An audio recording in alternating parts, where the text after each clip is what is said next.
It was May 2nd, 1945. Berlin surrendered and the city was now a smoking ruin. What happened to the countless of bodies that lay in the city?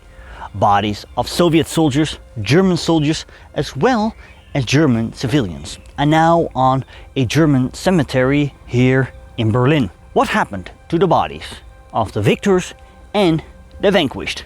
Keep watching.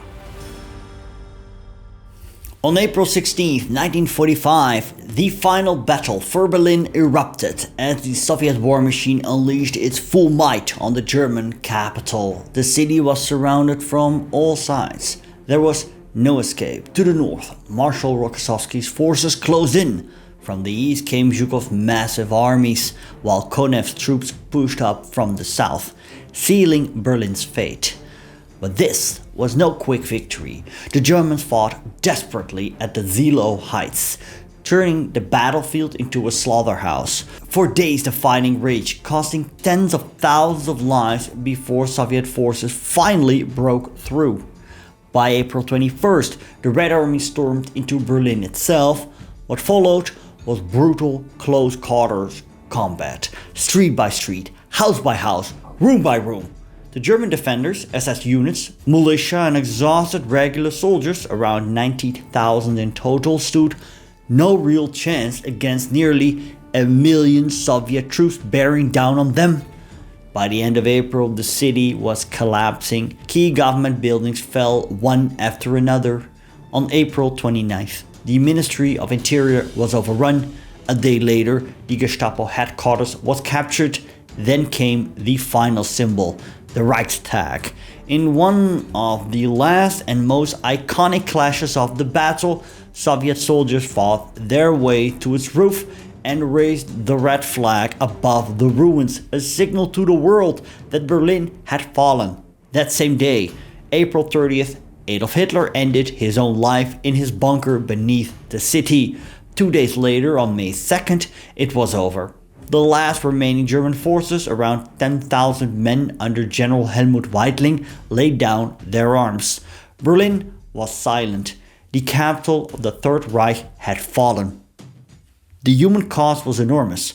According to Anthony Beaver, the Soviets lost 78,291 killed and 274,184 wounded. I read between 92,000 to 100,000 Germans were killed during the battle. An estimated 125,000 Berlin residents lost their lives in the chaos, while others fled, disappeared, or were never accounted for. Some civilians were killed in the crossfire, while others became victims of violence and revenge in the final days of the war. As the city collapsed, people tried to escape artillery fire and street fighting, often carried whatever they could. Families were torn apart and many disappeared without a trace. Today, Berlin contains tens of thousands of graves from this period, but it's often impossible to determine exactly who is buried where and how they died. Each year, bodies are still being found. The immediate aftermath of the Battle of Berlin was a period of grim necessity, known as Stunde Null, 0 hour. With hundreds of thousands of bodies scattered across the city of ruins, the survivors in the Soviet administration had to act quickly to prevent catastrophic outbreaks of disease like typhus and cholera. During the final days of the fighting and the immediate weeks after, thousands were buried exactly where they fell.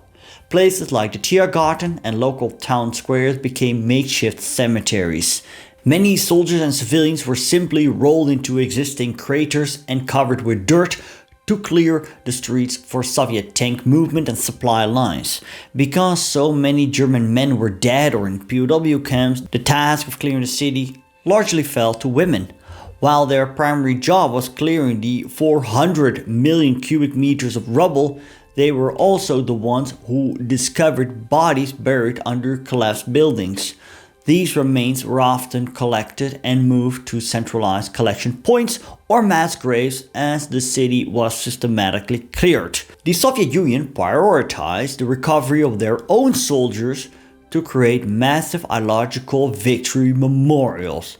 There is Treptower Park. This is a massive memorial and burial ground for roughly 7,000 Soviet soldiers. Schönholzer Heide contains the remains of over 13,000 Soviet soldiers, and Tiergarten, which is a smaller but prominent memorial housing around 2,500 soldiers. German soldiers and civilians were often buried in mass graves in established cemeteries like Invalidenfriedhof or the Lilienthalstraße German War Cemetery. Many were never identified. Even today, the bodies in the city are not a closed chapter in history because Berlin was so heavily pulverized. Many remains were never found in 1945 or 1946 or later. Construction crews in modern Berlin still occasionally uncover unmarked mass graves or individual remains of soldiers and civilians while digging foundations for new buildings or repairing pipes. I read the following in Berlin, the Downfall 1945 by Anthony Beaver. Countless of victims of the battle, soldiers on both sides as well as civilians, had been buried by bombs and shells. Each year, around 1,000 bodies from 1945 are still being found along the Zilo Heights in the silent pine forests south of the city and on construction sites in the new capital of a reunited Germany.